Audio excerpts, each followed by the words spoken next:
हरे कृष्णा। सभी दर्शनार्थी भक्तों से निवेदन है, कृपया शांति बनाकर रखिए। आज का प्रवचन हिंदी भाषा में होगा। जो बैठना चाहते हैं यहाँ पर बैठ सकते हैं, और लेक्चर के बाद सभी के लिए महाप्रसाद है। हरे कृष्णा। हम एक भजन गाएंगे, उसके बाद कथा करेंगे।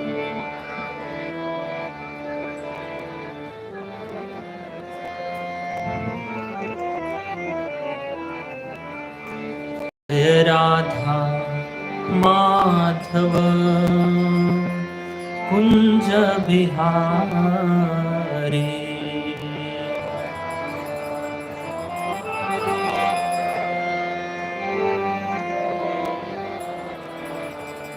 जय राधा माधव कुंज बिहारी।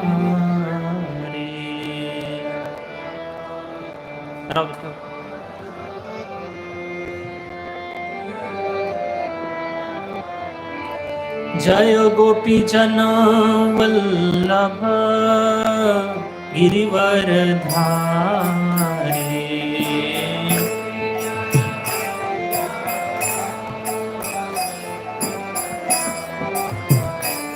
जय गोपी जन वल्लभ गिरिवर धारी।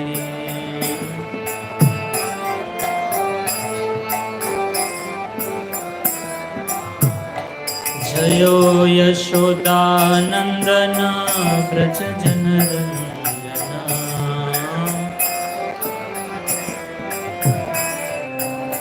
यशोदानंदन व्रज जनरंजन,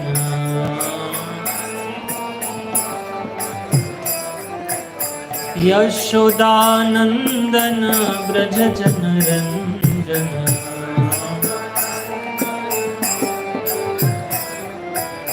यमुना तीरा वनचारी, यमुना तीरा वनचारी।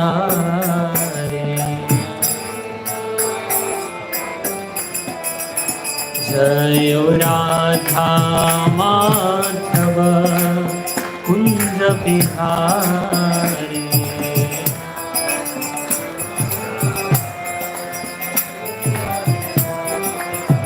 जय राधा माधव कुंज बिहारी।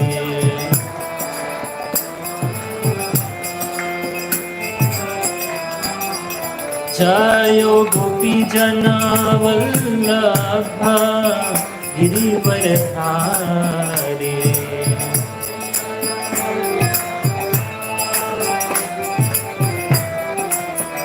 जयो यशोदानंदन व्रज जनरंजन,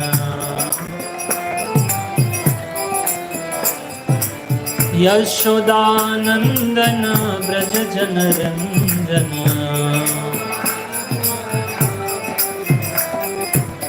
यमुना तीरा वनचारी,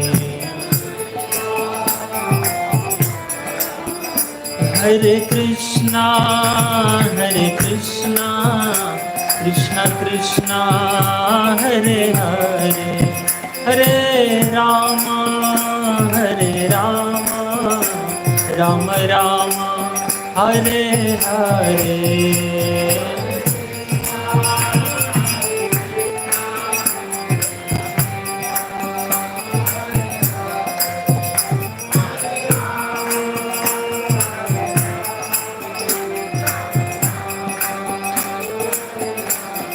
जयो राधा गोविंद राधा गोविंद श्री राधे,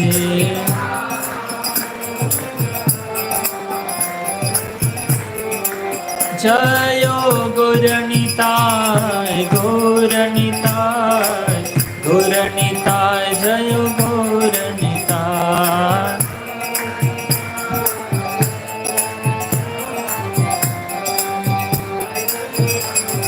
प्रभुपाद प्रभुपाद प्रभुपाद जय जय प्रभुपाद।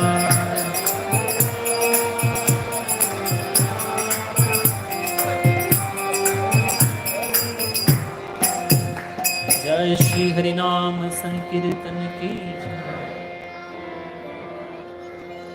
ओम नमो भगवते वासुदेवाय।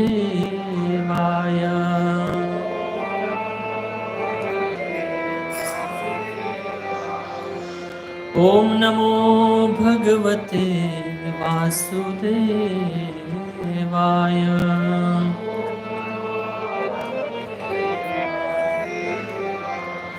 ओम नमो भगवते वासुदेवाय।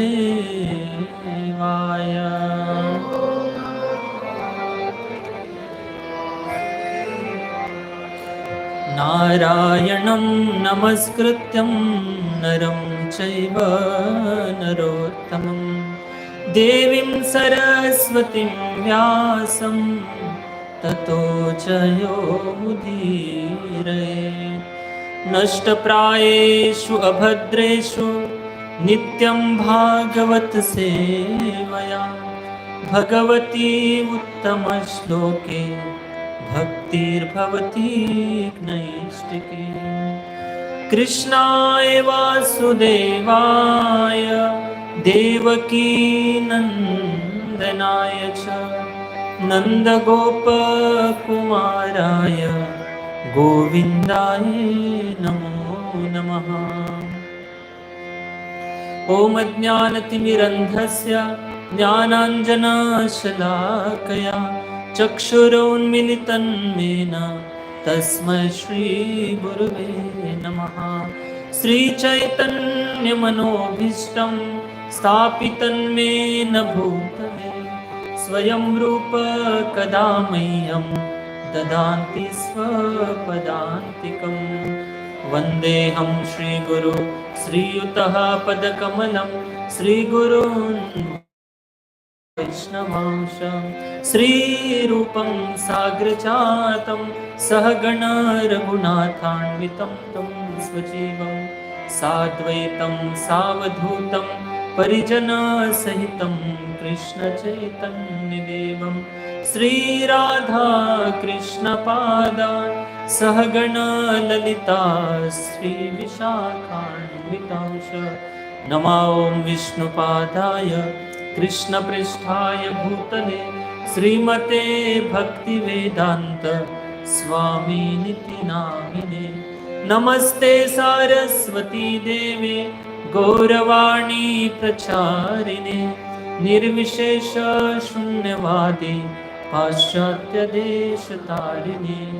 नमो महावदन्याय कृष्णप्रेमप्रदायते कृष्णाय कृष्णचैतन्य नामिने गौरत्वसे नमः।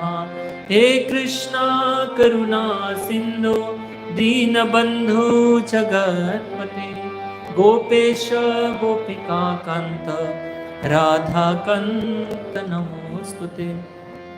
तप्त कांचन गौरांगी श्रीराधे वृंदावनेश्वरी वृषभानुसुते देवी प्रणमामि हरिप्रिये। जय श्री कृष्ण चैतन्य प्रभु नित्यानंद श्री अद्वैत गदाधर श्रीवासादि गौर भक्त वृंद। हरे कृष्णा कृष्णा कृष्णा हरे हरे हरे राम हरे कृष्णा कृष्णा कृष्णा हरे हरे हरे राम राम राम हरे हरे। हरे कृष्णा कृष्णा कृष्णा हरे हरे हरे राम।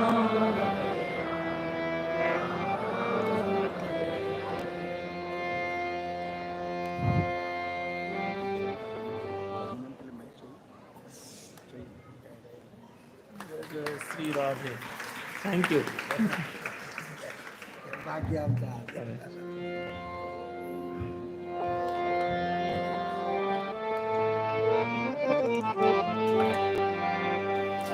दीनानि दुर्बळासी सुख राशी हरी कथा तारू भव सागरीचे ऊंच नीच अधिकारी। हरे कृष्णा। सभी भक्तों का हार्दिक स्वागत है आज के शनिवार सत्संग कार्यक्रम में।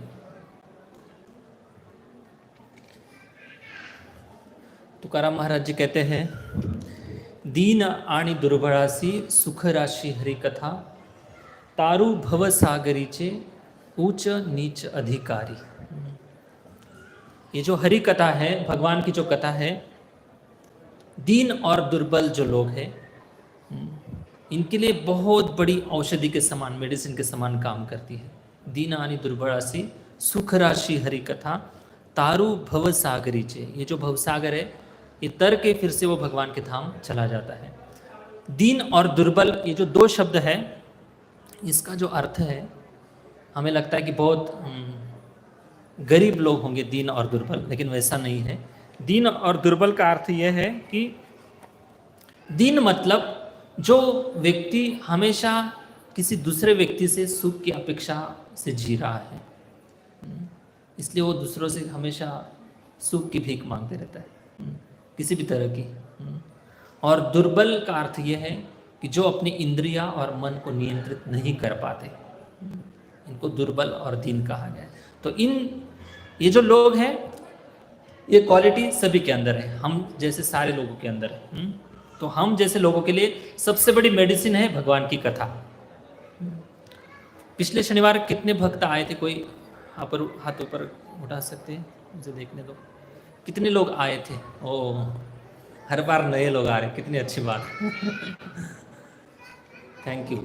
तो शायद आप इस टॉपिक को, अगर पिछले शनिवार का जिन्होंने लेक्चर सुना है वो आज के टॉपिक को कनेक्ट कर पाएंगे और श्रीमद् भागवतम को अपने जीवन में उतार कर संतुष्टि और सुख का अनुभव कर पाएंगे। तो पिछले शनिवार को हमने श्रीमद् भागवत की महिमा का गुणगान किया था। अभी उसी टॉपिक पर पार्ट 2 की आज डिस्कशन होगा, चर्चा होगी। तो यहाँ पर कुछ श्लोक पीपीटी में प्रेजेंटेशन दिखाए जाएंगे, तो वे श्लोक मेरे पीछे दोहराना है। क्यों ऐसा? क्योंकि ये जो श्लोक है श्रीमद् भागवतम के, बहुत पवित्र श्लोक है। जो व्यक्ति इसको एक बार भी पढ़ लेता है तो उसका अगला मनुष्य जीवन निश्चित हो जाता है। कम से कम मनुष्य जीवन, नीचे तो नहीं गिरेगा वो। मनुष्य शरीर प्राप्त कर लिया है, अगले जीवन में कुत्ता तो नहीं बनेगा, कम से कम मनुष्य तो 100% बनेगा। इसलिए बड़े ध्यान से इन श्लोकों को मेरे पीछे दोहराना है। भले श्लोक उच्चारण करते हुए अगर गलती से कुछ उल्टा सीधा भी बोल दिया जाता है तो भी कोई प्रॉब्लम नहीं है, इसमें कोई अपराध नहीं लगता है, क्योंकि ये भगवान की भक्तिमय श्लोक है। इनको जो भक्ति भाव से प्रेम से पुकारता है तो भगवान उनका भक्ति भाव स्वीकार करते हैं। तो आप जैसे लोग यहाँ पर आए हो, तो राजा कुलशेखर, उन्होंने एक ग्रंथ लिखा है मुकुंद माला स्तोत्र। उसमें वो बहुत सुंदर श्लोक लिखते हैं कि इस कलियुग का सबसे बड़ा आश्चर्य क्या है। वो बताते हैं, आश्चर्य में तद मनुष्य लोके सुधाम परित्यज्य विषम पिबन्ति नामानि नारायण गोचरानि त्यक्त्वान्य भावा कुहका पठन्ति। कितना सुंदर श्लोक है, देखो। इस संसार का सबसे बड़ा आश्चर्य क्या है? आश्चर्य में तद मनुष्य लोक है। इस मनुष्य लोक में जिन लोगों को बड़े भाग्य से ये मनुष्य देह मिला है, आश्चर्य में तद मनुष्य लोक है। लेकिन क्या कर रहे हैं? अक्सर ज्यादातर लोग क्या कर रहे हैं? सुधाम परित्यज्य विषम पिबन्ति। सुधा मतलब अमृत, और कौन से अमृत की बात कर रहे हो? हरि कथा रूपी अमृत की बात कर रहे हैं। इस हरि कथा रूपी अमृत को छोड़कर विषम पिबन्ति, विष पी रहे हैं। अभी कौन सा विष है? जो भौतिक संसार की सारी जितनी भी बातें हैं, जो हमें नरक में ले जाने के लिए तैयार है, उसको विष कहते हैं। मतलब जानबूझकर व्यक्ति मनुष्य जन्म पाइया राधा कृष्ण ना भजिया जानिया सुनिया विष खाया, जानबूझकर जहर खा रहा है। और जहर खाकर, एक ऐसा जहर है इसको खाने से मृत्यु नहीं होगी, लेकिन आत्मा की जो उन्नति है वो उन्नति रुक जाएंगी, बल्कि नीचे की ओर चले जाएंगी, फिर से 84 लाख योनि।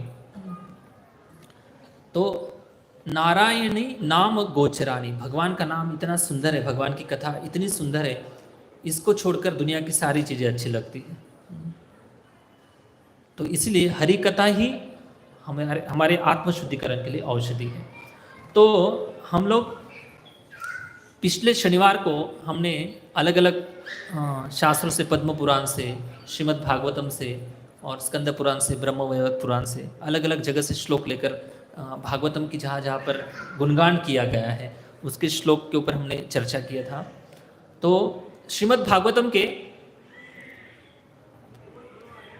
प्रथम स्कंद के प्रथम स्कंद के पहला अध्याय का पहला, दूसरा और तीसरा, इन 3 श्लोकों में व्यासदेव जी संबंध, अभिधेय और प्रयोजन, इन 3 तत्व की बात करते हैं। मुझे पता है आपको ज़्यादा समझ में नहीं आएगा, लेकिन मैं इसलिए बोल रहा हूँ क्योंकि ये औषधि है।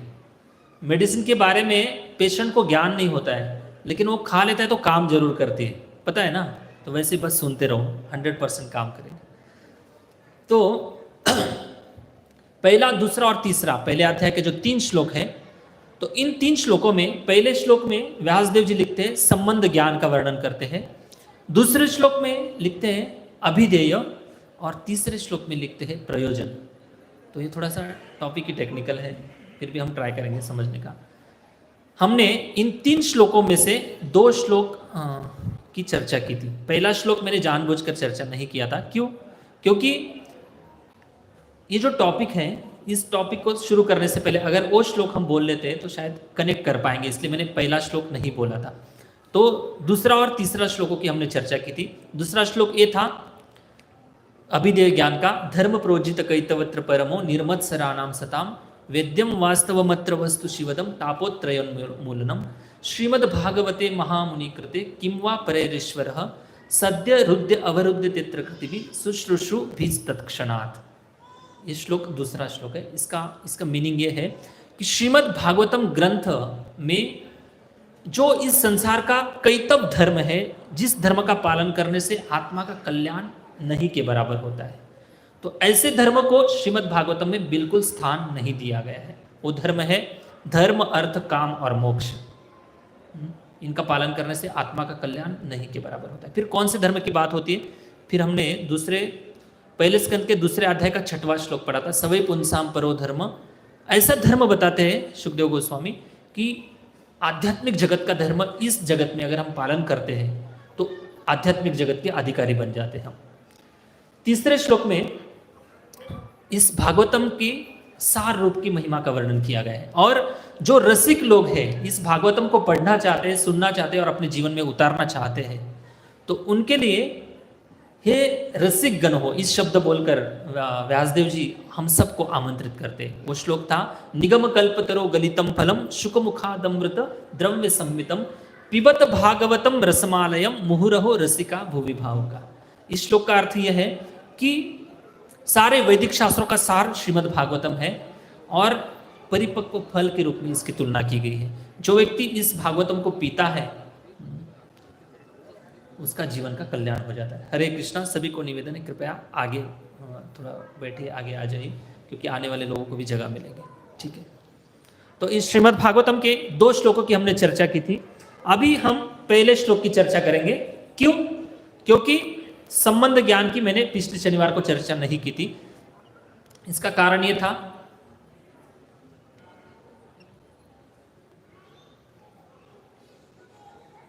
सबको दिखाई दे रहा है? ओके, इस श्लोक को मेरे पीछे दोहराए, फिर इसका एक्सप्लेनेशन कर देंगे। ओम नमो भगवते वासुदेवाय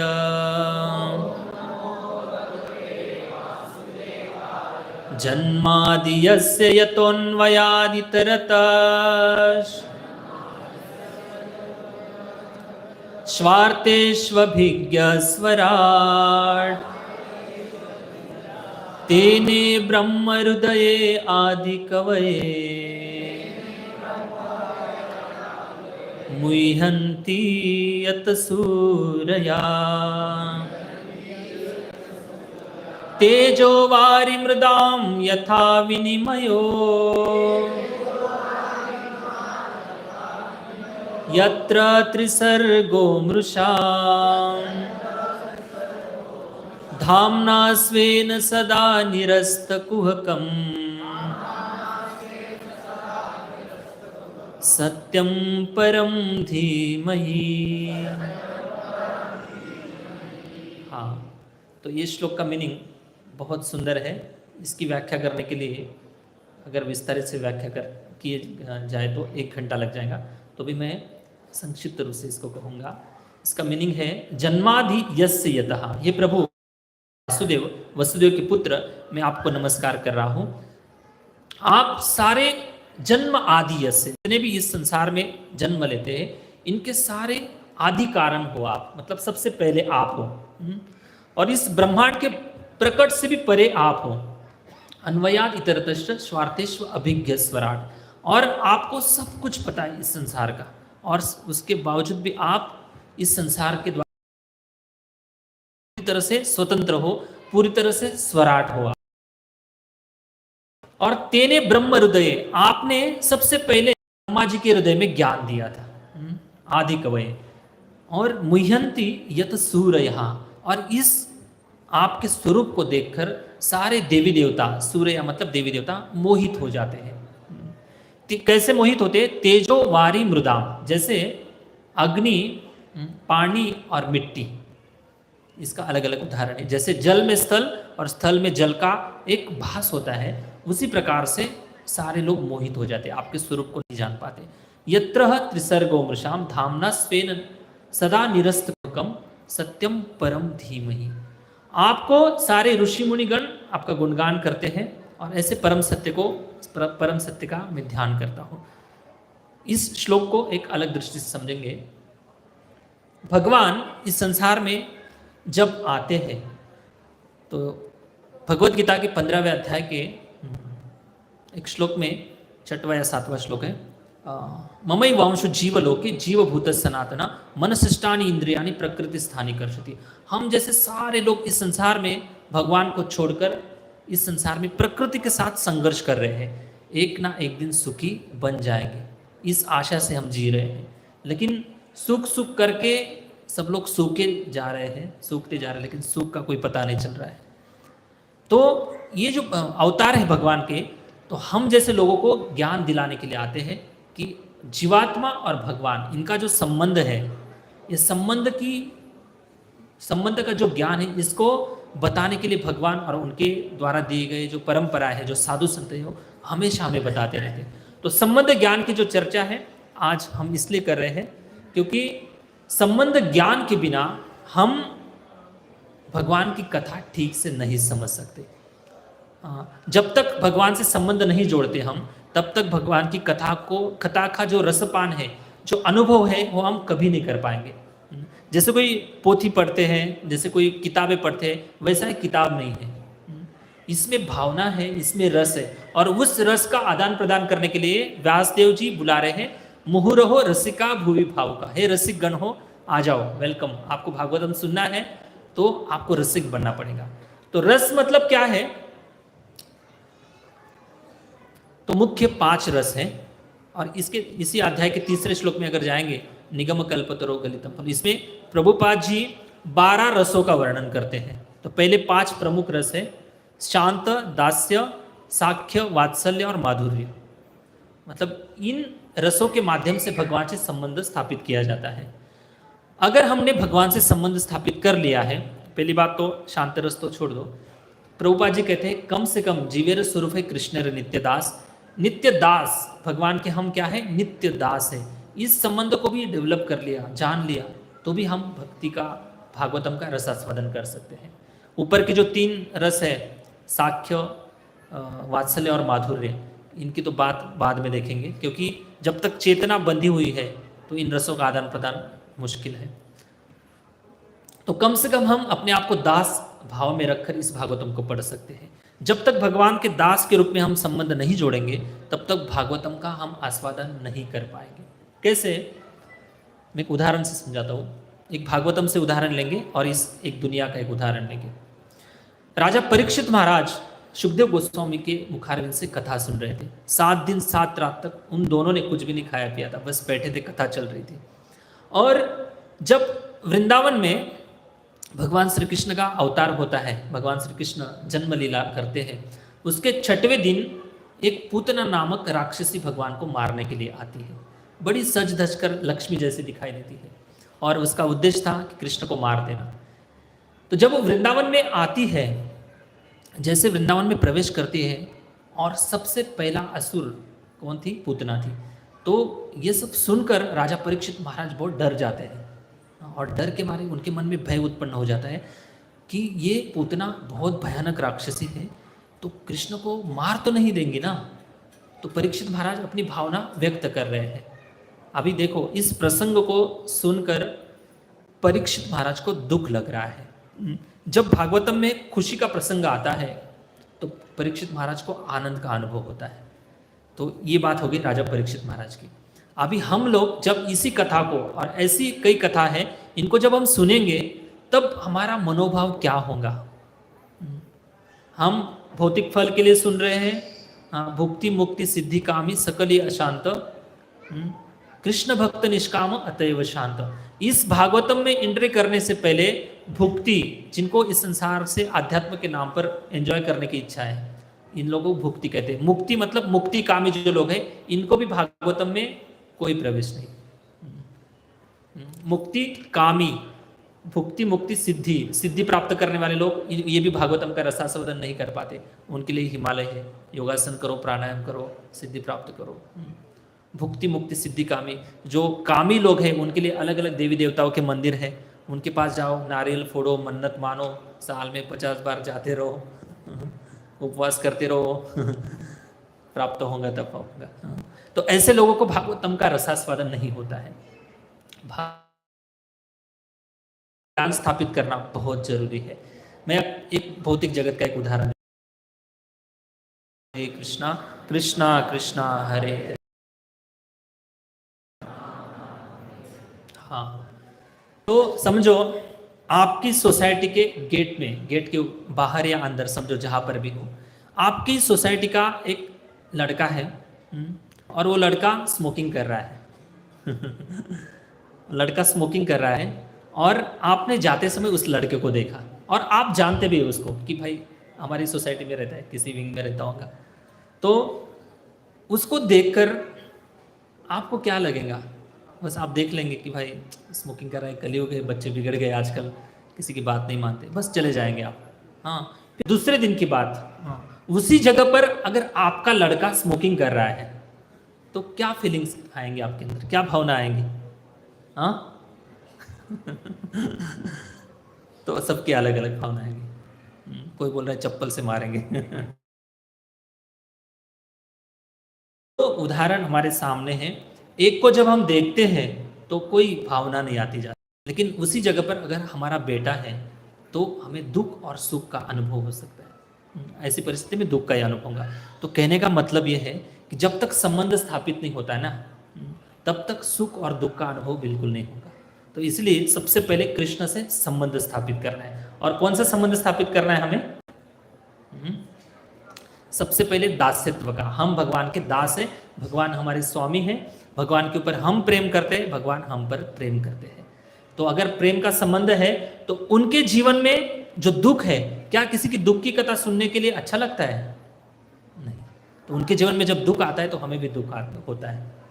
हालांकि भगवान दुख से परे हैं, लेकिन हम जैसे लोगों से आदान प्रदान करने के लिए जब हम भगवान की ऐसी लीला सुनते हैं, कहते हैं, तो या श्रुत्वा तत्परो भवेत, बस सुनने मात्र से आध्यात्मिक जगत की प्राप्ति हो जाएगी। तो अभी हम इस चित्र को थोड़ा सा ध्यान से देख लीजिए आप, बस आधे मिनट के लिए देख लो। ओके, तो इस चित्र के बारे में हम डिस्कशन करेंगे। आज का टॉपिक है श्रीमद् भागवत का इतिहास। ओके, तो पहला टॉपिक था श्रीमद् भागवतम की महिमा, पिछले शनिवार को हमने चर्चा की थी। आज है श्रीमद् भागवतम का इतिहास, शायद ये आज भी पूरा नहीं होगा। तो पिछले glories of Shrimad Bhagavatam topic में बहुत सारे श्लोका रह गए, उसका डिस्कशन नहीं किया हमने, क्योंकि ये टॉपिक बताना थोड़ा ज़रूरी था। और एक इसके ऊपर एक विषय है स्ट्रक्चर ऑफ श्रीमद् भागवतम। जिनके पास भागवतम ग्रंथ है, जो भागवतम पढ़ रहे हैं और किसी ने भागवतम पढ़ लिया है, उन लोगों के लिए स्ट्रक्चर ऑफ श्रीमद् भागवतम है। अगर ये टॉपिक सुन लेंगे तो भागवतम पढ़ने में इतनी रुचि आएगी, इतना अच्छा लगेगा, कभी बोरिंग होंगे ही नहीं। और जिंदगी में मैं कहता हूँ तो कम से कम एक बार भागवतम पढ़ ही लेना चाहिए, कम से कम एक बार भागवत पढ़ लेना चाहिए। तो श्रीमद् भागवतम की इतिहास की शुरुआत इस चित्र से होती है। हम इस श्लोक को पहले दोहराएंगे, मेरे पीछे बोलिए। नैमिषे निमिष क्षेत्रे ऋषयः शौनकादयः सत्रं स्वर्गाय लोकाय सहस्र सममासते। हाँ, व्यासदेव जी पहले 3 श्लोक बोलने के बाद ये 4था श्लोक बोलते हैं। नैमिषे निमिष क्षेत्रे। नैमिषे मतलब एक नैमिष अरण्य नाम का एक क्षेत्र है। सबको पता है नैमिष अरण्य भारत में है। ओके, नैमिष अरण्य में कई भक्त लोग गए भी होंगे। नैमिष अरण्य नाम का एक क्षेत्र है, निमिष क्षेत्र। वो भगवान विष्णु के नाम से जाना जाता है। निमिष भगवान विष्णु का एक नाम है, इसलिए नाम पड़ा भगवान विष्णु का कि भगवान की जो आंखें है ना हमेशा खुली रहती और बंद तब होती है जब कोई गलत काम करता है तो भगवान आंखें बंद कर लेते हैं। और जब कोई व्यक्ति भगवान की चरणों में आकर बस थोड़ी सी भी शरणागति दिखाता है तो जगन्नाथ जी के रूप में आकर भगवान बहुत बड़ी बड़ी आंखें करके उसको देखते हैं। इसलिए भगवान का नाम है निमिष। और क्षेत्र मतलब स्थान। नैमिष अरण्य नाम के स्थान पर ऋषयः शौनकादया, शौनक ऋषि नाम के एक बहुत बड़े ऋषि थे और उनके साथ 88,000 ऋषि एक साथ आए थे। कितने? 88,000, 88,000 ऋषिगण एक साथ आए थे। और क्यों आए थे? उनका उद्देश्य ये था कि आने वाला जो कलयुग है, बहुत भयानक कलयुग आने वाला है। और ये जो बात है द्वापर युग के अंत और कलयुग की शुरुआत की बात है। और जब उन्होंने देखा कि आने वाला कलयुग बहुत भयानक आने वाला है तो इन लोगों के कल्याण के लिए वो कुछ मार्ग ढूंढ रहे थे। और ये सब ब्रह्मा जी के मार्गदर्शन में वो कर रहे थे। ब्रह्मा जी ने उनको स्थान बताया था, यहाँ पर जाके आप यज्ञ करो। तो ये सारे ऋषिगण सहस्रम सममासता। पहले चौथी लाइन का मैं एक्सप्लेनेशन दे रहा हूँ। सहस्र मतलब 1000, सम मतलब वर्ष।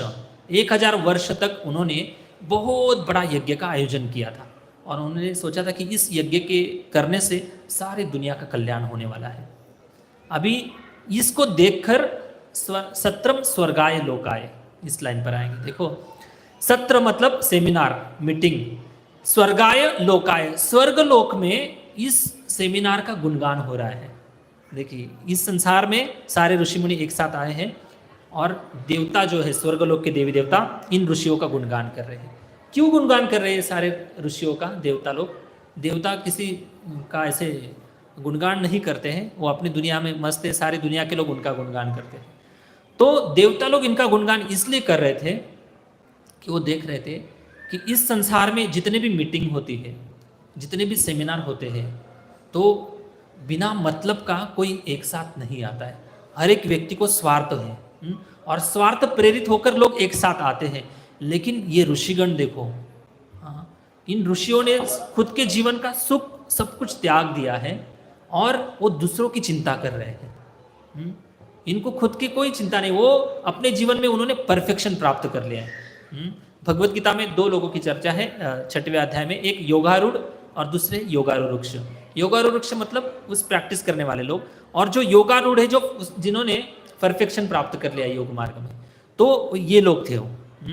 जैसे पानी की टंकी ओवरफ्लो हो जाती है ना, तो इनको देखकर वो याद आना चाहिए कि टैंक ओवरफ्लो हो रही है। इसका मतलब ये है कि उनकी आध्यात्म की एनर्जी, भक्ति इतनी बड़ी हुई है कि वो दूसरों को देना चाहते हैं और वो उनके मन में इतनी दया है उनके दूसरे लोगों के प्रति। दयया सर्वभूतेषु संतुष्ट येन केन वा सर्वेंद्रिय उपशांता तुष्यत्याशु जनार्दन।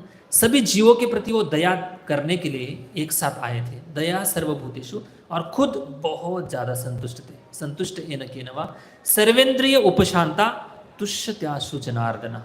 उनकी इंद्रिय और मन बहुत संतुष्ट है, लेकिन दूसरों के कल्याण के लिए वो काम कर रहे हैं। देखिए चेतना का स्तर है, जो ऐसे भी लोग हैं इस संसार में, दूसरों का दुख देखकर उनको दुख होता है, और संसार में ऐसे भी लोग हैं खुद का दुख देखकर उनको बिल्कुल दुख भी नहीं होता है। तो ये चेतना के लेवल है। तो ये जो लोग हैं दूसरों के कल्याण के लिए एक साथ आए थे, इसलिए स्वर्गलोक में इनका गुणगान हो रहा था। सत्रम स्वर्गाय लोकाय सहस्रम सममासतः। और ऐसे जो दयालु साधुजन है, दूसरों के ऊपर दया दिखाने के लिए, देखिए प्रभुपाद जी का एक उदाहरण मुझे याद आ गया, अक्सर सभी की आंखों के सामने। शिल प्रभुपाद जी इतने दयालु थे, वृंदावन जैसी भजन स्थली छोड़कर, भगवान की धाम छोड़कर, प्रभुपाद जी 70 वर्ष आयु थी प्रभुपाद जी, और उनके पास केवल इंडियन करेंसी के 40 रुपए थे, वो लेकर अमेरिका गए। क्यों? उनको क्या मतलब था? ये है ऋषि। ऋषि मतलब दूसरों का दुख देखकर उनको दुख होता है। बुढ़ते हैं जग न पहावे डोरा, जग डूब रहा है, दुनिया डूब रही है, उनकी आंखों से देखा नहीं जाता। वो कौन से दुख को देखते हैं? भाई मुझे किसी ने ब्लॉक कर दिया, किसी ने इग्नोर कर दिया, कोई मेरे ऊपर देख ही नहीं रहा है, मुझे इनवाइट ही नहीं किया, मुझे भाव ही नहीं दे रहे हैं। ये फालतू के दुख की बात नहीं है। वो दुख देखते हैं रूट कॉज पे जाकर। कौन से दुख को देखते हैं? पुनरपि जननम पुनरपि मरणम पुनरपि जननी जठरे शयनम, ये संसारे खल दुस्तारे कृपया तारे पाही मुरारे। हे मुरारे, इन जैसे लोगों का कल्याण करो, क्योंकि ये खल मतलब धोखा देने वाला संसार में एक ऐसी आशा बनाकर जीवन जी रहे हैं कि ये व्यक्ति सुख देगा, वो व्यक्ति सुख देगा। इसलिए हम जैसे लोगों को दीन और दुर्बल कहा गया है। ना हम मन के ऊपर नियंत्रण कर पाते हैं, ना इंद्रियों के ऊपर नियंत्रण कर पाते हैं, इसलिए दूसरे व्यक्तियों से सुख की अभिलाषा से हम जीवन जी रहे हैं। तो ये देखकर उनको दुख होता है, और उनको दुख इसलिए भी होता है क्योंकि उनका भगवान से इतना संबंध घनिष्ठ है, और उस संबंध में वो रोज भगवान से बातचीत करते हैं और इतने सुख का अनुभव करते हैं। वो सोचते हैं कि ये भी तो भगवान के पुत्र है, ये भी तो भगवान के अंश है, इनको इसका अनुभव क्यों नहीं होता है? इसलिए वो सोचते हैं कि मैं जिस सुख का अनुभव कर रहा हूँ, ये सारे लोग भी इस सुख का अनुभव करें। इसलिए वो इनके हृदय में दया उत्पन्न होती है। ऐसे ये ऋषिगण एक साथ आए थे। ये स्थान है नैमिषारण्य का, और किस लिए आए थे? 1000 साल तक यज्ञ करने के लिए आए थे। लेकिन यज्ञ तो शुरू कर दिया था इन्होंने, कई दिनों तक यज्ञ चल रहा था, लेकिन उनके हाथ में ऐसा कोई निष्पन्न नहीं हो रहा था कि दुनिया का कल्याण हो सके। तो एक दिन सुबह की बात है, यज्ञ होने के बाद सारे ऋषि मुनि बैठे थे, और वहां पर सूत गोस्वामी नाम के एक मुनि आते हैं। अब ये सूत गोस्वामी कौन थे? उस सभा में 88,000 ऋषि थे, उनमें से प्रमुख थे शौनक ऋषि, और उनकी सभा में सूत गोस्वामी आते हैं। सूत गोस्वामी कौन थे? अगर भागवतम थोड़ी बहुत स्टोरी पता है तो रोमहर्षण नाम के एक कथाकार थे, जिनका वध बलराम जी ने किया था। उनके पुत्र का नाम था उग्रश्रवा। क्या नाम था? थैंक यू, हरे कृष्णा। उग्रश्रवा नाम था। उग्रश्रवा का अर्थ है कि श्रवण करने में उनको बहुत रुचि थी, और बड़े ध्यान से और उत्सुकता से भगवान की कथा श्रवण करते थे, इसलिए उनका नाम था उग्रश्रवा। और रोमहर्षण के पुत्र के रूप में उनका सुत मतलब पुत्र, तो इसलिए उनको सुत गोस्वामी नाम से भी जाना जाता है। तो जैसे वहां पर सुत गोस्वामी आते हैं तो ऋषियों को बहुत देखकर बहुत खुश हो जाते हैं। तो उनको लगता है कि कुछ ना कुछ हमें इनसे प्रेरणा के लिए मिलेगा। तब सूत गोस्वामी को ऐसा एक आसन देते हैं, जिस आसन पर मैं बैठा हूँ, ऐसा उच्च आसन देते हैं, और उनका आसन पर बिठाते हैं, और कुछ शब्दों में उनका गुणगान करते हैं। बताते हैं कि आप अनघ हो, आप सारे पापों से मुक्त हो, आपकी सारी इंद्रियां कंट्रोल में, साथ साथ आप ज्ञान वृद्ध हो, मतलब आपको बहुत एक्सपीरियंस है भौतिक दुनिया में रहते हुए भी, साथ साथ आध्यात्म का भी अनुभव है, और आपने अधिक परंपरा से भगवान के बारे में सुना है। और दूसरी बात यह है कि आप सभी शास्त्रों को अच्छे से जानते हैं, और तीसरी बात बताए कि आप इस शास्त्र को जानते हुए भी शास्त्रों का जो निचोड़ है, सार है, इसको भी आप अच्छे से जानते हैं। इसलिए हमारी कुछ जिज्ञासाएं हैं, कृपया आप पूरी करिए। तो शौनक ऋषि जो है, भागवतम में अक्सर यही शब्द आता है, शौनक आदि ऋषि। आदि मतलब 88,000 ऋषियों के प्रतिनिधि के रूप में शौनक ऋषि सूत गोस्वामी को प्रश्न पूछते। समझ पा रहे आप क्या चर्चा चल रही? Okay, thank you. तो शौनक ऋषि सूत गोस्वामी को प्रश्न पूछते। तो श्रीमद् भागवतम के पहले स्कंद के पहले अध्याय में 6 प्रश्न पूछे। कितने प्रश्न पूछे? 6 प्रश्न। पहला प्रश्न था कि जनसाधारण लोगों का कल्याण कैसे होगा, जो भगवान से बहिर्मुख हो चुके हैं, जो भगवान की बात मानने के लिए तैयार नहीं है। ऐसे जो जनसाधारण लोग हैं, इनका कल्याण कैसे होगा। दूसरा प्रश्न पूछा था कि सारे वेदों का सार क्या है। इतना सारा ज्ञान व्यासदेव जी ने लिख कर रखा है, तो इन शास्त्रों का सार क्या है, सारे वैदिक ज्ञान का सार क्या है। तीसरा प्रश्न पूछा था कि भगवान श्री कृष्ण ने वसुदेव और देवकी के कोख से जन्म क्यों लिया, क्या कारण था जन्म लेने का भगवान का।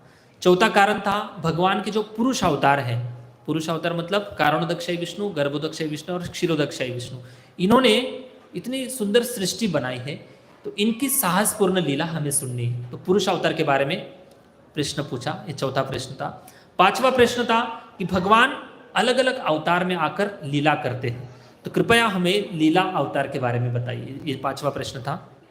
और छठवां प्रश्न था कि जब भगवान श्री कृष्ण कृष्ण स्वधाम उपगते धर्म ज्ञानादिभिसा कलो नष्ट दुशामेश पुराणार्क उधनोदिता। भगवान श्री कृष्ण अपने धाम चले जाने के बाद धर्म और ज्ञान ने किसका आश्रय लिया। तो ये कुल मिलाकर 6 प्रश्न शौनक ऋषि ने सूत गोस्वामी को पूछे। तो यहाँ पर पहला अध्याय समाप्त होता है। 6 प्रश्न सुनकर जैसे ही पहले स्कंद का दूसरा अध्याय शुरू होता है, उसके पहले श्लोक में व्यासदेव जी बताते हैं कि सूत गोस्वामी ने ये सारे प्रश्न सुनकर शौनक आदि ऋषियों के द्वारा जो प्रश्न पूछे गए थे उनका उन्होंने गुणगान किया, और बताते कि इति संप्रश्न, आपने जो प्रश्न पूछे इतने मार्मिक और इतने सुंदर प्रश्न पूछे हैं, इन प्रश्नों के द्वारा आपका ही नहीं बल्कि सारी दुनिया का कल्याण होने वाला है। और बड़े प्रसन्न हो जाते हैं सूत गोस्वामी और कहते हैं कि आपने बहुत अच्छे प्रश्न पूछे हैं, क्योंकि वो इसलिए खुश होते हैं क्योंकि उनको भी कुछ देना था, और उनके मन में जो था, उनके हृदय में जो था, वही उससे से रिलेटेड उन्होंने प्रश्न पूछे थे। प्रश्न पूछने के बाद फिर सूत गोस्वामी कुछ प्रणाम मंत्र बोलते हैं। तो प्रणाम मंत्र क्या थे? अपने गुरु का प्रणाम मंत्र बोलते पहले, और 2 प्रणाम मंत्र अपने गुरु के रूप गुणगान के रूप में बोलते, और तीसरा जो प्रणाम मंत्र है, इस अभी जो कथा हो रही थी, इस पृथ्वीलोक की बात है ना, इस पृथ्वीलोक की कथा चल रही थी पृथ्वीलोक में, इसलिए इस पृथ्वीलोक के जो अधिष्ठात्री भगवान, पूजनीय भगवान है, वो है नर नारायण ऋषि। कौन से भगवान है? नर नारायण। तो आपने नाम सुना होगा, थोड़ा सा हिंट दे देता हूँ। 7 द्वीप है भागवतम में, 5वें स्कंद में इसका विस्तारित वर्णन आता है। 7 द्वीप है, उसमें से एक जम्बू द्वीप है। जम्बू द्वीप के अंदर 9 वर्ष है, तो उसमें से एक भारतवर्ष है, समझ रहे आप। और 8 जो बचे हुए वर्ष हैं, उनमें वो कर्म भूमि नहीं है। पृथ्वीलोक जो है, मतलब ये जो भारतवर्ष है, इसी को कर्म भूमि कहा गया है। बाकी जो अन्य 8 वर्ष है, इनको स्वर्गीय सुख के समान वहां पर माना जाता है। और वहां के लोग कैसे स्वर्गीय सुख की भोग करते हैं? जैसे यहाँ पे इस संसार के लोग पुण्य कमाकर स्वर्ग जाना चाहते हैं। स्वर्ग में पुण्य भोगने के बाद जितना उनका पुण्य बचा होता है, जैसे होटल में रहते हैं तो एक दिन का भाड़ा 1,000 रुपये है। अगर हमारे पास 9,500 है तो कितने दिन रह सकते हैं हम होटल में? 9 दिन ही रहेंगे। 500 रुपये लेकर फिर से वापस आना पड़ेगा। तो वो जो 500 रुपये के समान जो पुण्य बचा होता है, उस पुण्य को लेकर जो बचे हुए 8 वर्ष है, उनमें जन्म मिलता है। वहाँ पर स्वर्गीय सुख को भोगते फिर से पृथ्वीलोक पर आते हैं।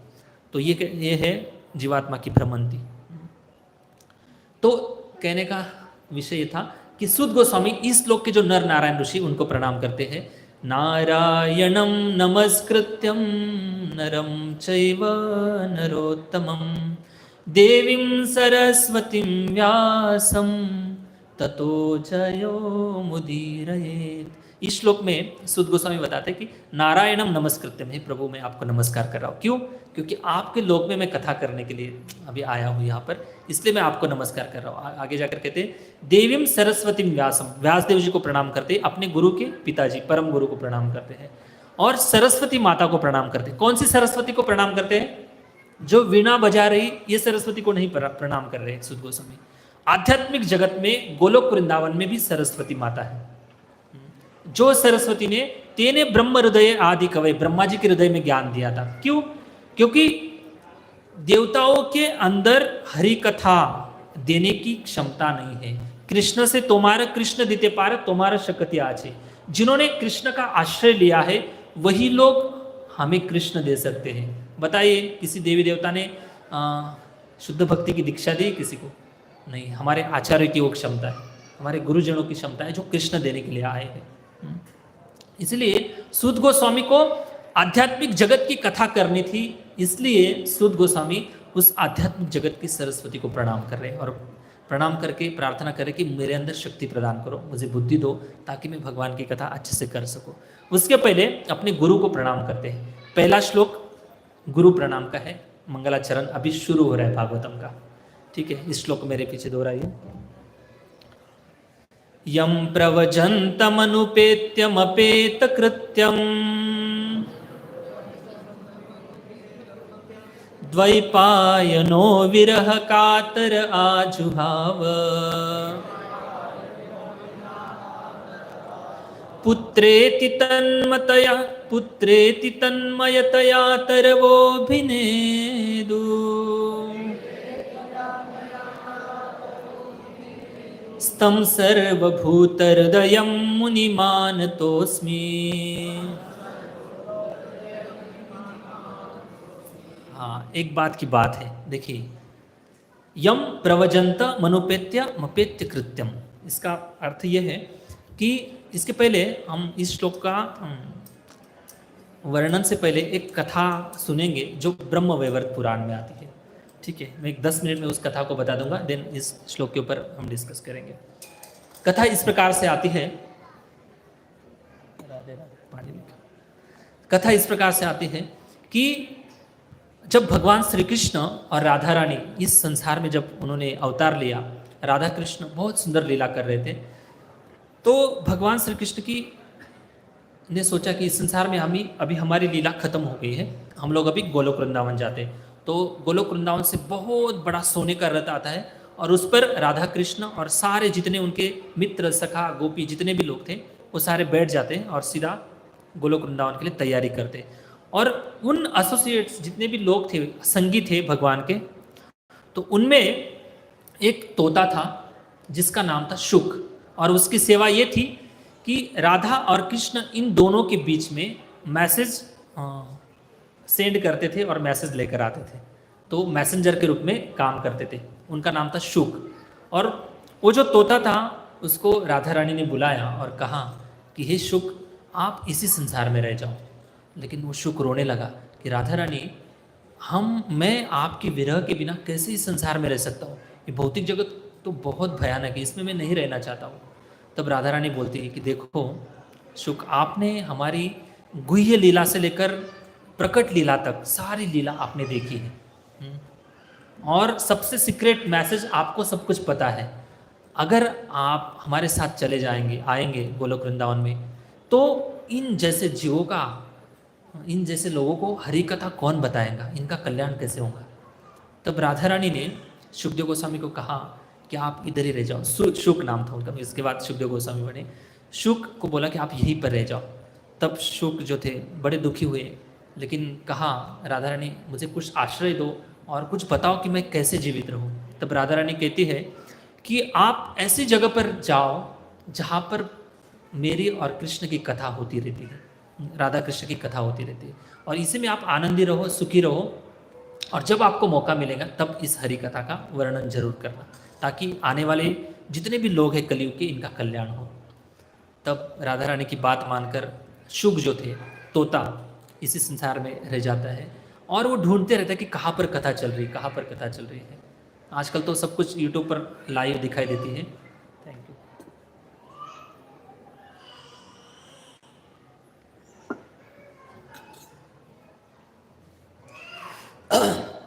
तो एक बार की बात है, शायद अमरनाथ की बात है।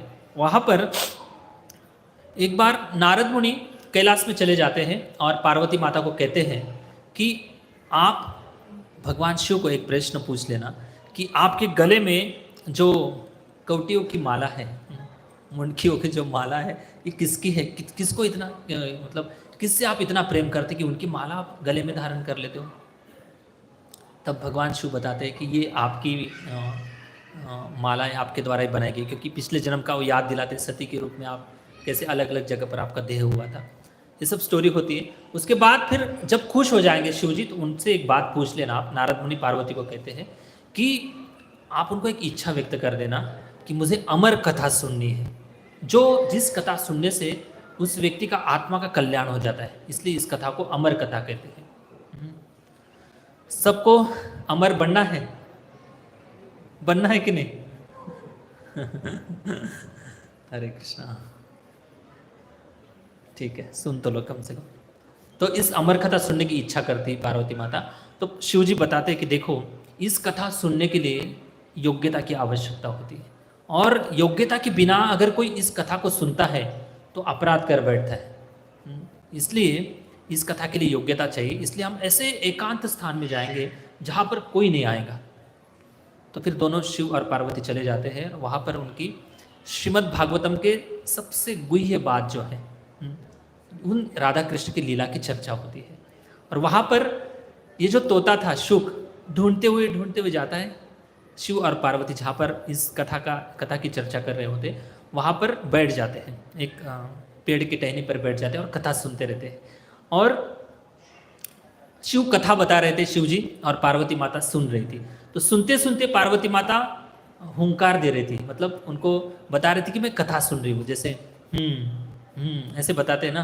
तो आप लोग तो नहीं बोल सकते ऐसे बस व्हाट्सएप चैट में करते लोग तो ये सब कथा सुनते सुनते जब 5वें स्कंद की बात आ जाती है, तो 5वें स्कंद में श्रीमद् भागवतम की बहुत जटिल वर्णन है। सुनकर ही पढ़कर ही सब मतलब ध्यान में ही नहीं आता है, इतने कनेक्शन ही नहीं लगता है। तो ये कथा जब शुरू होती है 5वें स्कंद की, तब पार्वती माता सोने लगती है और लगभग सो ही जाती है। और तब शिवजी तो बड़े ध्यान मग्न होकर कथा बता रहे थे, और उस समय तोता इस प्रकार से कर रहा था। और जब शिवजी देखते हैं पार्वती को, तो पार्वती माता सो गई है। तब उनका ध्यान जाता है, इधर उधर देखते हैं तो पेड़ पर एक तोता बैठा होता है। तो उनको शिवजी को बहुत क्रोध आ जाता है, और क्रोध आने के बाद शिवजी त्रिशूल लेकर उस तोते को मारने के लिए भागते। तोता भागते हुए जाता है, अपनी प्राण बचाने के लिए भागते हुए जाता है। तो बद्रिकाश्रम में जहाँ पर व्यासदेव जी रहते हैं, वहाँ पर उनकी पत्नी के, व्यासदेव जी की पत्नी के मुंह में प्रवेश कर लेता है वो तोता।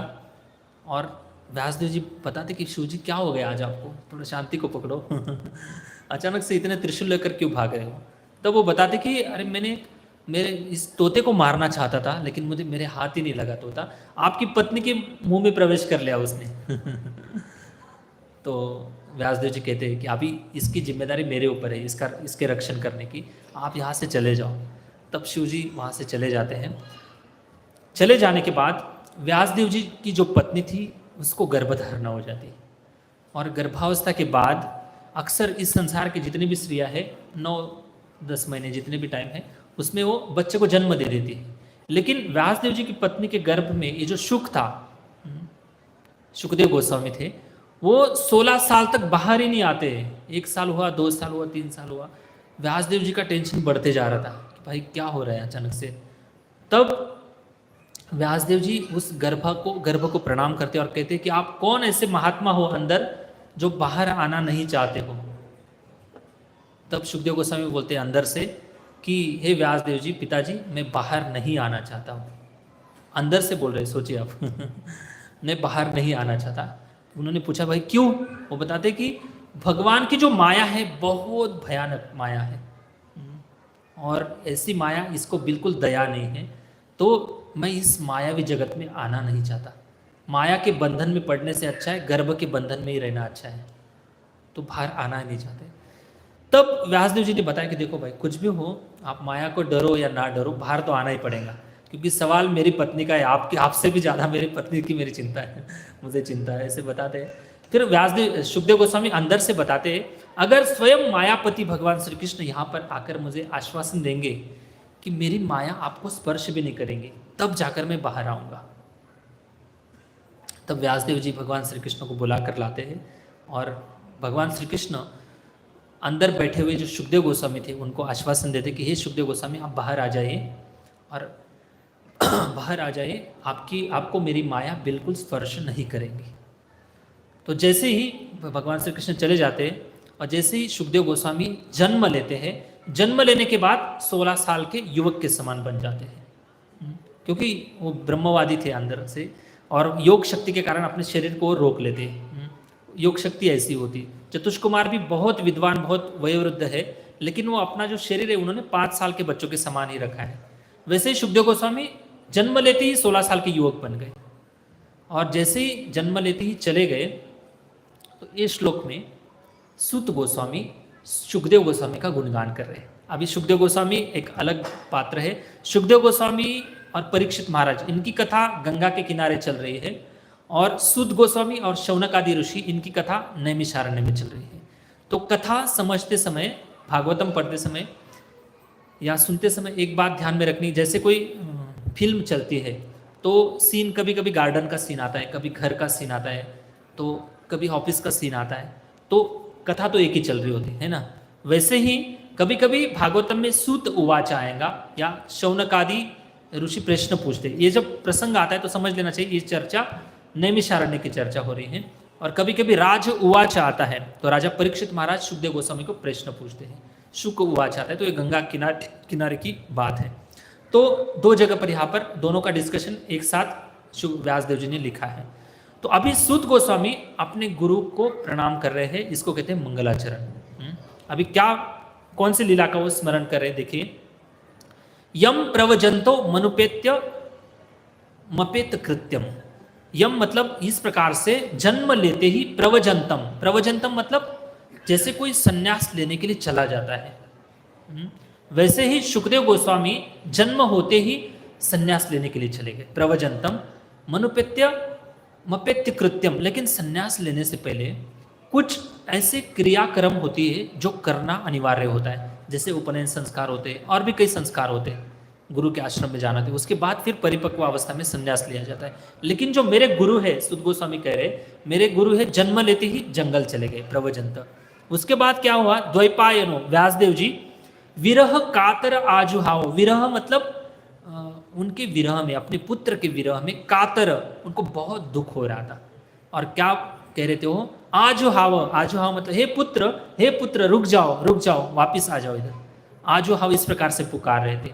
लेकिन पुत्रेति तन्मतया तरवो भिनेतु, अपने पुत्र की तन्मयता से वो पुकार रहे थे, लेकिन जंगल में जो वृक्ष थे उन वृक्षों ने प्रतिध्वनि के रूप में आवाज दिया, जो व्यासदेव जी बोल रहे थे वही आवाज उनको सुनाई दिया। लेकिन सुखदेव गोस्वामी ने कुछ नहीं सुना, वो सीधा जंगल चले गए।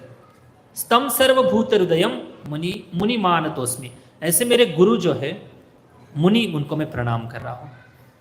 यहाँ तक आपको समझ में आ गया होगा सुखदेव गोस्वामी की कथा, कैसे वो तोते थे राधा रानी के, और उसके बाद कैसे वो व्यासदेव जी की पत्नी के गर्भ में थे, उसके बाद जन्म हुआ और जंगल में चले गए। तो इस अवस्था में भागवतम में इसका वर्णन आता है कि सुखदेव गोस्वामी ब्रह्मवादी थे। ब्रह्मवादी ऐसी एक अवस्था है, भगवान को प्राप्त करने के लिए 3 मार्ग है, ब्रह्मेति परमात्मेति भगवानिति शब्द थे। तो ब्रह्मवादी जो होते हैं, जो भगवान के धाम से जो प्रकाश निकलता है भौतिक जगत से परे, वो प्रकाश को ही ब्रह्म ज्योति कहते हैं, और उसी को ये ब्रह्मवादी लोग परम सत्य मानते हैं, निराकार ब्रह्म ज्योति को। तो इसकी उपासना करने वाले ब्रह्मवादी थे सुखदेव गोस्वामी, इसलिए उनको भौतिक जगत से कोई रस नहीं था। दूसरा श्लोक बोलते हैं, मेरे पीछे दोहराइए। यस्वानुभाव अखिल श्रुति सारमेकम अध्यात्म दीपमति तीर्थशताम तमोन्धम संसारिणां करुणया पुराण गुह्यम तम व्यास सुनुमुपयामि गुरुं मुनीनां। हाँ, ऐसे गुरु जो है व्यासदेव जी के पुत्र, उनको मैं नमस्कार कर रहा हूँ। क्या किससे नमस्कार कर रहे हैं? उन्होंने जो कथा की थी, शास्त्र किया, लिखा था, बताया था, यह स्वानुभाव अखिल श्रुति सारमेकम। उन्होंने इधर से सुना, यहाँ से पढ़ा और बता दिया, ऐसा नहीं है। यह स्व अनुभव, उन्होंने अपने जीवन में इस हरि कथा का खुद अनुभव किया, तब जाकर अखिल मतलब बहुत, श्रुति मतलब वेद, सारे वेदों के सार के रूप में इस भगवान की कथा को राजा परीक्षित महाराज के सामने प्रस्तुत किया। और उस समय भी जहाँ पर राजा परीक्षित महाराज को कथा सुना रहे थे मेरे गुरु सुखदेव गोस्वामी, और वहाँ पर मैं बैठा था, मेरे गुरु से मैंने सुना है। तो क्या कथा की उन्होंने, क्यों कथा की है? अध्यात्म दीप मतितीर्षताम तमोंधम, इस संसार में सारे लोग अज्ञान के और माया के अंधकार में पड़े हुए हैं, इनके लिए अध्यात्म दीप, एक प्रकाश के रूप में उन्होंने भागवतम दिया। क्यों? संसारी नाम करुणया पुराण गुह्यम, कितने सारे पुराण हैं, बहुत सारे, उसमें से एक गुह्य पुराण भागवतम इन संसार के लोगों के ऊपर करुणा दिखाने के लिए उन्होंने भागवत कथा की। ऐसे मुनि को मैं प्रणाम करता हूँ। ये 2 श्लोक सूत गोस्वामी अपने गुरु के प्रणाम के रूप में गाते हैं। और आगे जाकर क्या अनुभव था सुखदेव गोस्वामी के जीवन में, वो अनुभव की बात भागवतम में आती है। बिना अनुभव की वो बात नहीं है। क्या ब्रह्मानंद के एक उच्चतम अवस्था में वो पहुंचे हुए व्यक्ति थे, फिर से संन्यास लेने के बाद वो तो चले गए थे, लेकिन क्या अनुभव था उनके जीवन का, वो अनुभव इस श्लोक में है। देखिए, सुखदेव गोस्वामी जब चले गए जंगल में, उनको वापस आने की कोई इच्छा नहीं थी, भगवान की माया से बहुत डर रहे थे। लेकिन व्यासदेव जी ने सोचा, मैंने इतने सारे शास्त्र लिखे हैं, 4 वेद लिखे, उनके अलग अलग शिष्य को पढ़ाया, उनको शिष्य प्रशिष्य परंपरा दे दी, लेकिन मैंने भागवतम जो ग्रंथ लिखा है, इस भागवतम ग्रंथ के लिए मैं कितने साल तक इस मेरे पुत्र की राह देख रहा था, क्योंकि मेरा पुत्र जन्म लेगा, उसको मैं भागवत पढ़ाऊंगा और इस भागवत की परंपरा वो खुद आगे बढ़ाएगा। दूसरे किसी भी शिष्य को व्यासदेव जी भागवतम देना नहीं चाहते थे। तो व्यासदेव जी ने एक दिमाग लगाया कि इसको अगर वापस लाना है तो कुछ तो आइडिया करनी पड़ेगी। उन्होंने एक दिमाग लगाया कि अपने 2 शिष्यों को बुलाया और 2 शिष्यों को 2 श्लोक कंठस्थ कराने के लिए बोला। ये पहला श्लोक है और ये दूसरा है, ठीक है। इसका मीनिंग ये है, मेरे पीछे बोलिए, अहो बकीयम स्तन कालकूटम जिघांसया पाय यदप्य साध्वी लेभे गतिम धातृचितां ततोऽन्यं कं वा दयालुं शरणं व्रजेम। बहुत सुंदर श्लोक है। देखिए, इस श्लोक में भगवान का दयालु स्वभाव का वर्णन किया गया है। अहो बकीयम स्तन कालकूटम, अहो मतलब देखो, हाँ हाँ हाँ, ऐसे आश्चर्य व्यक्त करते ना संस्कृत में। अहो बकीयम, बकी मतलब बकासुर की बहन, बकासुर की बहन बकी का नाम था, पूतना का ही नाम था एक बकी। अहो बकीयम स्तन कालकूटम जिघांस यापा यदप्य साध्वी, ऐसी पूतना वृंदावन में एक साध्वी का रूप लेकर वृंदावन में आई थी। हाँ, और उसका उद्देश्य था भगवान श्री कृष्ण को जहर पिलाकर मार देना।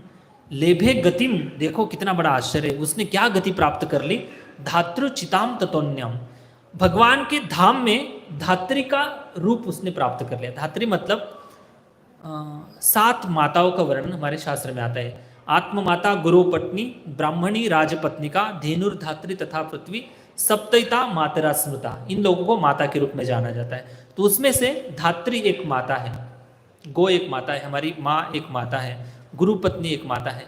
तो ऐसी माताओं की लिस्ट है। उसमें धात्री मतलब ये है कि जब हमारी माँ उपस्थित नहीं होती, तब जो स्त्री उस बच्चे की सेवा करती है उसको धात्री कहते हैं। तो ऐसी पूतना भगवान को जहर देने के लिए आई थी, लेकिन कितनी दयालु ही भगवान, देखो उस पूतना को भगवान ने मार तो दिया, लेकिन उसको अपने धाम में एक माँ के समान उसको स्वरूप प्राप्त करा दिया। तो इसलिए यहाँ पर व्यासदेव जी लिख रहे हैं कि कमवा दयालु शरणम व्रजेम, इनसे दयालु व्यक्ति कोई है क्या इस संसार में, मैं उनकी शरण लेने जाता हूँ। तो ये दया, भगवान का दयालु स्वभाव दर्शाने वाला एक श्लोक कंठस्थ कराया पहले शिष्य को, दूसरे शिष्य को इस प्रकार के ये श्लोक पढ़ाया जिसका वर्णन भगवान की सुंदरता से करते हैं। ये श्लोक थोड़ा सा कठिन है बोलने में, फिर भी ट्राई कर लो क्योंकि ये औषधि है। बर्हा पीडम नटवर वपु कर्णयो कर्णिकारम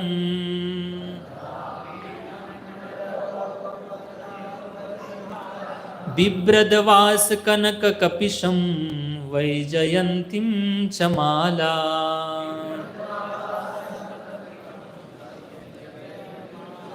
रंध्राण वेणुरधर सुदया पुरयन गोप वृंदे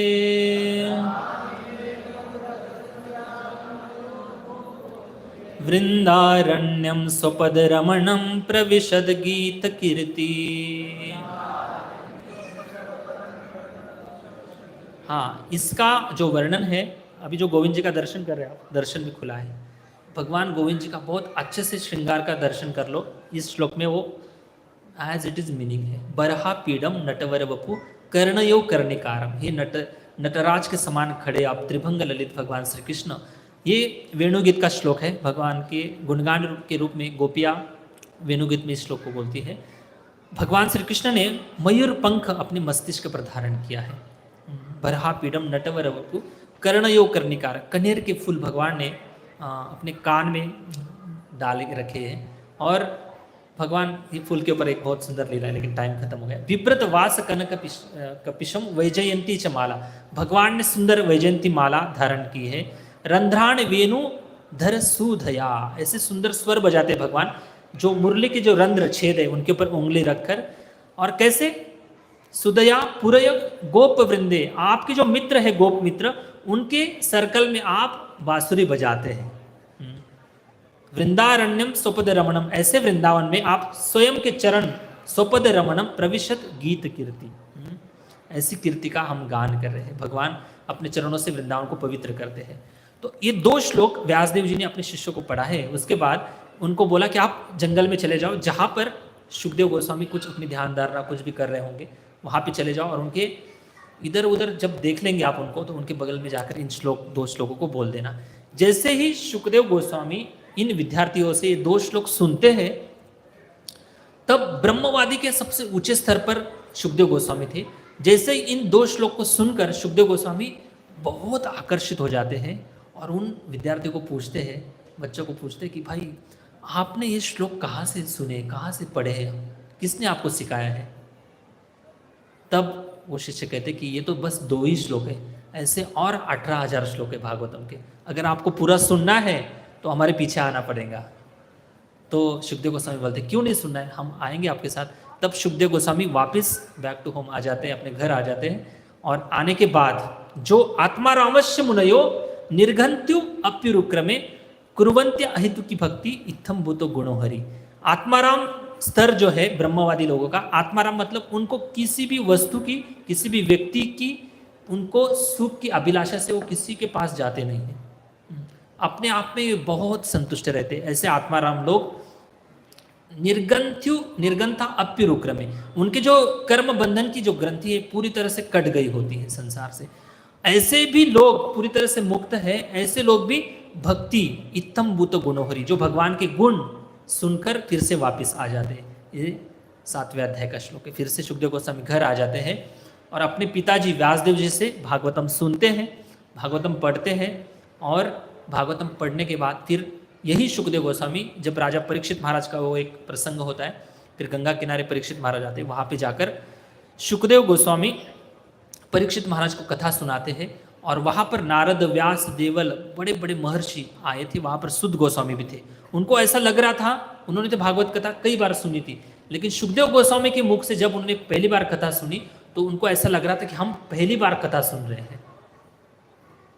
इतना उनको खुशी और आनंद का अनुभव हो रहा था। अभी व्यासदेव जी ने भागवतम अपने पुत्र के लिए क्यों रखा था? अब बाकी सारे शिष्यों को क्यों भागवतम नहीं पढ़ाया? क्योंकि इसका सबसे बड़ा रीज़न ये है कि भागवतम सबसे दिव्य ग्रंथ है, सबसे गुह्य ग्रंथ है, और वो अपने पुत्र को देना चाहते थे। जैसे कोई कुक होता है, कुक अलग अलग प्रकार के व्यंजन बनाता है। इसका मतलब ऐसा नहीं है कि कुक को सारे व्यंजन पसंद आते हैं, बस दुनिया की खुशी के लिए वो बना देता है, लेकिन उनका फेवरेट जो मेन्यू होता है वो कुछ अलग ही होता है। तो व्यासदेव जी एक कूक के समान है और दुनिया की खुशी के लिए उन्होंने कर्मकांड लिख दिया, अन्य उपनिषद लिख दिए, वेद लिख दिए, वेदांग लिख दिए, संहिताएं लिख दी दुनिया के लिए, लेकिन अपने लिए और अपने पुत्र के लिए सबसे फेवरेट में उन्होंने संभाल कर रखा था और वो था श्रीमद् भागवतम ग्रंथ। और इस भागवतम को पढ़कर व्यासदेव जी ने अपने पुत्र को सुनाया, पढ़ाया और आगे जाकर सुखदेव गोस्वामी ने राजा परीक्षित महाराज को सुनाई। उसी सभा में सूत गोस्वामी बैठे थे और कथा सुनकर सूत गोस्वामी नैमिषारण्य में आते हैं और नैमिषारण्य में शौनक आदि ऋषियों को 88,000 ऋषियों को कथा सुनाते हैं और उनका जो उद्देश्य था दुनिया का कल्याण करना, तो वो उद्देश्य 100% सफल हो जाता है। तो वो जो उद्देश्य था आज भी पूरी तरह से सफल हुआ है। आज जितने भी लोग भक्ति कर रहे हैं उन ऋषियों की दया के कारण भक्ति कर रहे हैं। तो इस प्रकार से इस श्रीमद् भागवतम का इतिहास है।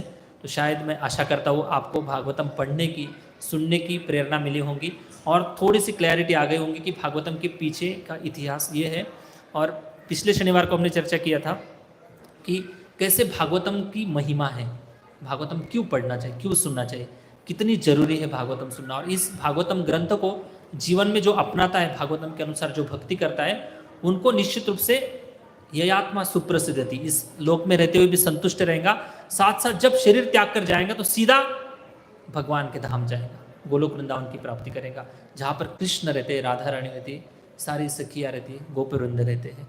तो उस धाम की प्राप्ति करना हमारे मनुष्य जीवन का उद्देश्य है। तो इस 2 टॉपिक की हमने चर्चा की है।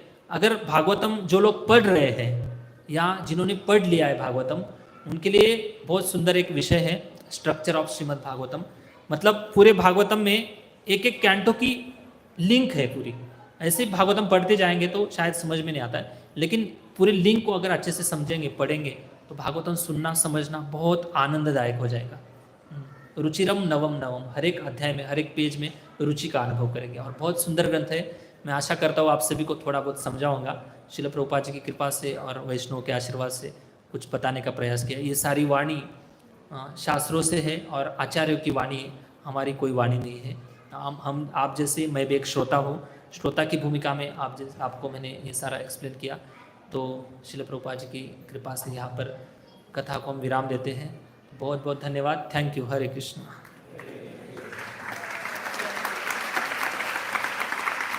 जय श्रील प्रभुपाद की, ग्रंथराज श्रीमद् भागवत महापुराण की जय। श्रीमान राघवरंजन प्रभु की जय। तो मैं आशा करता हूँ कि प्रभु जी की वाणी से श्रीमद् भागवतम का जो यह आख्यान हो रहा था, आप सभी को बहुत पसंद आया होगा। री हो तो पूरी कथा तो बहुत ही बढ़िया थी, लेकिन एंड में, आखिर में उन्होंने बहुत सुंदर उदाहरण दिया कि जो कुक होता है वह बहुत सारे व्यंजन बनाता है, लेकिन कोई स्पेशल होता है जो वो भगवान के लिए, भक्तों के लिए होता है। तो उसी कुकिंग डिपार्टमेंट के प्रभु जी महा इंचार्ज हैं। तो हर शनिवार, हर उत्सव हम सभी लोग प्रसाद पाते हैं। इतने अच्छे अच्छे व्यंजन भगवान के लिए वो बनाते हैं और वो प्रसाद हमारे लिए देते हैं। लगभग 20 साल से ज़्यादा प्रभु जी इस्कॉन संस्था से जुड़े हैं और अपना जीवन प्रभुपाद के इस आंदोलन में समर्पित कर पिंपरी शहर के अलग अलग विभागों में जाके वो सुंदर प्रवचन करते और विशेषतः वो मधुर कीर्तन के लिए भी प्रख्यात है। जब प्रभु जी गाते हैं तो कोई नहीं चाहता कि प्रभु जी रुके। तो हम प्रभु जी को धन्यवाद देना चाहेंगे एक बार। हरे कृष्ण महामंत्र बोलकर हरे कृष्णा कृष्णा कृष्णा हरे हरे, हरे राम राम राम हरे हरे। आज का शनिवार का सत्संग का जो अन्नदान सेवा दारू कृष्ण प्रभु जी ने अपने बेटे के स्मरणार्थ में किया है, तो हम दारू कृष्ण प्रभु और उनके बेटे को भी धन्यवाद देना चाहेंगे एक बार। हरे कृष्ण महामंत्र बोलकर हरे कृष्णा कृष्णा कृष्णा हरे हरे, हरे राम राम राम हरे हरे। ऐसे हर शनिवार सत्संग होता है, वही उत्सव हम मनाते हैं। तो ऐसे बहुत सारे आने वाले महीनों के शनिवार हैं जो आप अन्नदान की सेवा कर सकते हैं, आपकी कोई भी विशेष कार्य हेतु। तो उस अन्नदान सेवा के लिए आप सभी से निवेदन है कि आप अकाउंट ऑफिस से, इंफॉर्मेशन सेंटर से आप जाकर वहाँ से आप मार्गदर्शन ले सकते हैं। साथ ही साथ आप सभी का बहुत बहुत धन्यवाद। आप हर शनिवार यहाँ पर आते हैं और इतने उत्साह से इस कथा को श्रवण करते हैं। आप सभी के लिए भी एक बार हम धन्यवाद देंगे। एक बार हरे कृष्ण महामंत्र बोलते हैं। हरे कृष्णा कृष्णा कृष्णा हरे हरे, हरे राम राम राम हरे हरे। विशेष सूचना है आप सभी के लिए कि जब भी आप मंदिर पधारते हो तो मंदिर के आसपास किसी भी रोड पर गाड़ियां नहीं खड़ी करनी। आप सभी की सुविधा के लिए पार्किंग